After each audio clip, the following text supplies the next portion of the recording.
আপা ভাই হিসেবে জোর করে একটা মাছ দিয়ে দিলাম, খাইয়ে দেখে নেন। ভাত খাইয়ে হাতে সাবান দিলেও ইলিশের ঘিরান যাবে না। তা প্রতিদিন তো মনে হয় 2 সেট ইলিশ বাড়ি নিয়ে যান নাকি? আরে না রে বুন্ডি, কি আর কব, বড় সাইজের একটা ইলিশ বেচতে পারলি মেয়েটার 1 মাসের প্রাইভেট মাস্টারের বেতন হয়ে যায়। আসসালামু আলাইকুম। সারাদিন ইলিশ ছেনে চটকাই বেশি ঠিকই, কিন্তু খাতি পারি না। আমাদেরও তো কিনেই খাতি হবে। তবে আশায় আছি এই সিজনে না হলেও পরের সিজন থেকে সব মাছের থেকে ইলিশের দাম কম হবে। ভাইরে সবারই ওই একই অবস্থা, ইলিশ দিয়ে মেহমানদারি তো দূরে থাক, নিজেরাই খাতি পারিনি। শ্যামরাটা আবার মেলা দিন ধরেই কষ্ট একটু ইলিশ পোলাও করো। অনেক ভাবে ইলিশ পোলাও রাঁধতে দেখেছি, কিন্তু এইভাবে ছাড়া ইলিশের 100% ঘিরান কোনোটাই পাইনি। নিয়ে নিছি বেশ মেলা কয়টা কাঁচা ঝাল, ঝাল বেশি করে না দিলে জিবলেই স্বাদ পাই না।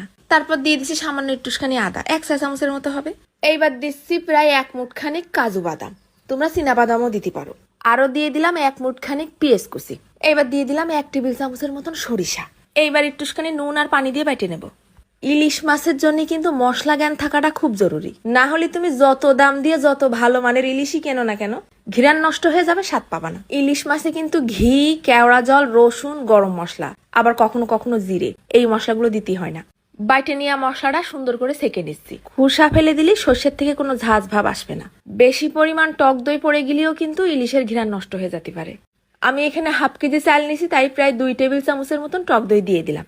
এরপর টক দইয়ের সাথে মশলাটা খুব সুন্দর করে মিশাই নিয়ে ওই যে ইলিশগুলো কাটে পিস পিস করে রাখিছি, মাছগুলো এর ভিতরে চুবোই রেখে দেবো প্রায় আধা ঘন্টা 1 ঘন্টার জন্য। আর হ্যাঁ, ইলিশ পোলাও রাঁধতে গেলে কিন্তু ইলিশের মাথাটা অবশ্যই দিতে হবে, কারণ মাছের থেকে মাথায় ঘিরান বেশি। তারপর কড়াইয়ের মধ্যে দিয়ে দিলাম সয়াবিন তেল। এইবারে 1 মুঠ খানিক পেঁয়াজ কুচি নিয়ে খুব সুন্দর করে ভাইজে লাল লাল করে বেরেস্তার মতো করে তুলতে হবে। যে টুসখানি তেল কড়াইতে ছিল ওইটুকুর মধ্যেই চালগুলো ঢেলে দিছি। 10 মিনিটের মতন ভাজা ভাজা করে নেব। একটা চাল নিয়ে দাঁতের নিচে দিয়ে চাপ দিলি পাথরের মতন গুঁড়ো হয়ে যাবে, তখন বুঝে নিবা চাল ভাজা হয়ে গেছে। এবার অন্য একটা কড়াইতে আরো খানিকটা সয়াবিন তেল দিয়ে দিলাম। তার মধ্যে ওই মাখায় রাখা মাছটা পুরোটাই ঢেলে দেবো।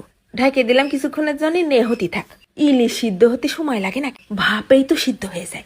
ঢাকনাটা খুলে আবার মাঝে মধ্যে একটু নাড়ে চেড়ে উল্টে পাল্টে দিলাম। যেই মাছটা সিদ্ধ সিদ্ধ হয়ে আইছে তখন সুন্দর করে আলগোসে উঠাই নেব।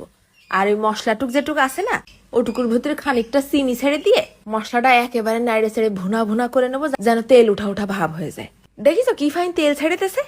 এরপর এর মধ্যে ঢেলে দিলাম ভাইজে নিয়ে চালটা। কি যে একটা ঘিরান বেরোচ্ছে মশলাটা দিয়ে, ইলিশের সব ঘিরান বাতাসই তো কুটকুট করে মশলার মধ্যে ঢুকে গেছে। বেশিক্ষণ না, 4-5 মিনিট মশলার সাথে চালটা ভাইজে নিলেই হয়ে যাবে না।